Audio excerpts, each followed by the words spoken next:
with the Beetle again. I already got it jacked up. This is why I need professional tools. But I got 2 jacks under there, and I'm about to show you the part. All right, so I got the air box out with all the hoses, the breather hose.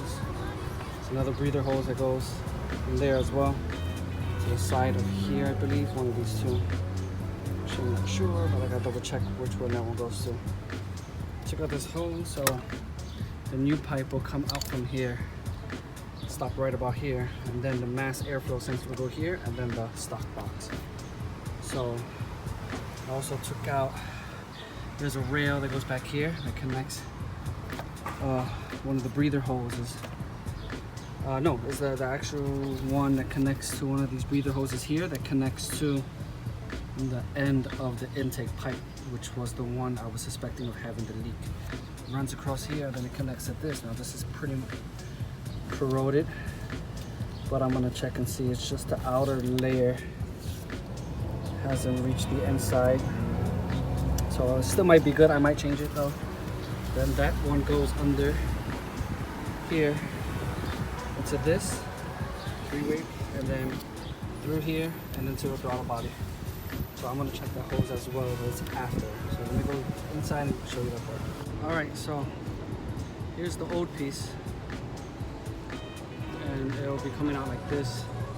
So here's the bottom piece that was hard, and this goes into the turbo, and this is what I was expecting the air to be leaking out of. Is this hose right here. Even with it clamped on, it's really bad and corroded. I'm gonna show you guys closer.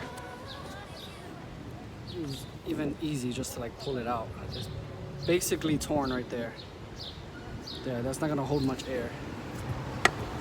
Let's see if I could get it to focus on that. Very badly damaged. So to replace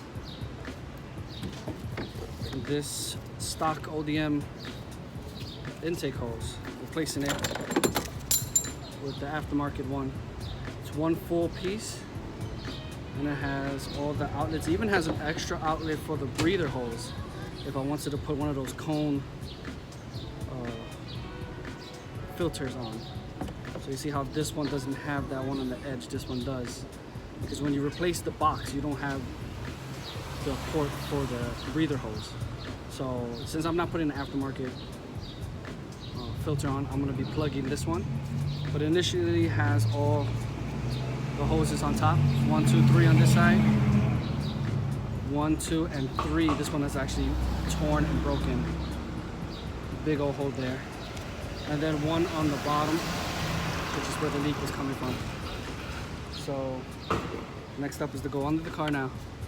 So I'm gonna first get this piece connected.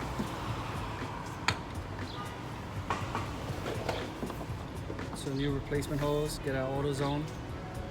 I don't know how much it was, but it was by the foot. So I got about almost 4 feet here. Plenty of enough, because I'm also thinking about maybe replacing this hose over here that goes into the throttle body. So, oh man, this does not fit. All right, so what I'm gonna do, I'm just gonna flip it over. This side is actually thinner. It has the lips on it, the little edges to keep the, to keep any air from flowing out. So I'm actually going to put it in backwards.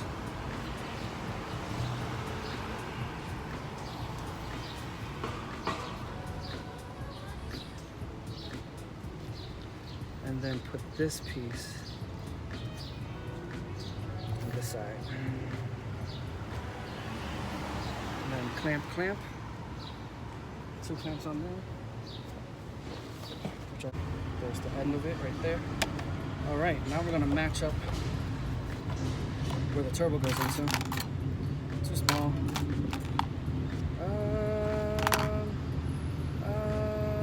Yeah, this got enough room to.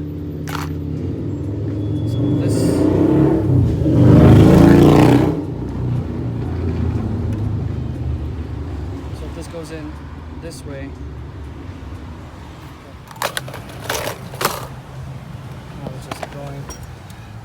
slip this.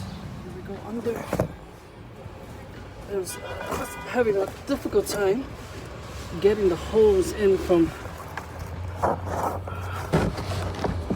No, it's gonna be difficult this way too.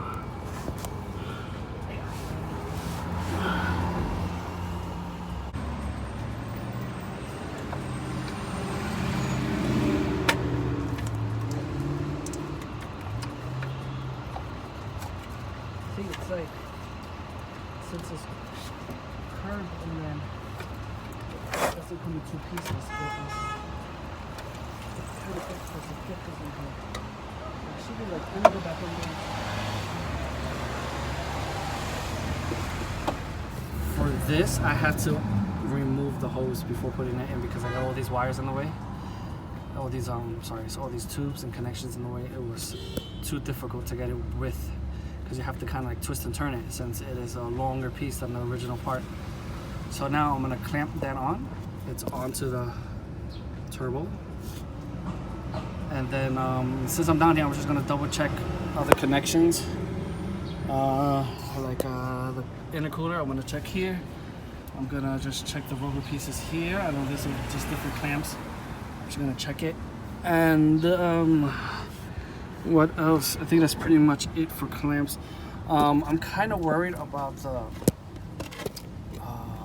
wastegate hose. Now it doesn't seem to be any damage on it. Doesn't look corroded, but I might not even have a long enough hose to cover it. It goes up to that metal one and connects somewhere on the top. If I'm still getting the hissing sound, then I'm gonna change out this hose. But let me just check it out real quick. At least it's. I got the hose and everything clamped up there. I actually replaced that clamp that I saw on the intercooler. And there's the old clamp. The kind of beat up, so I'll change that out. And now I'm gonna put all the hoses back and the air filter back.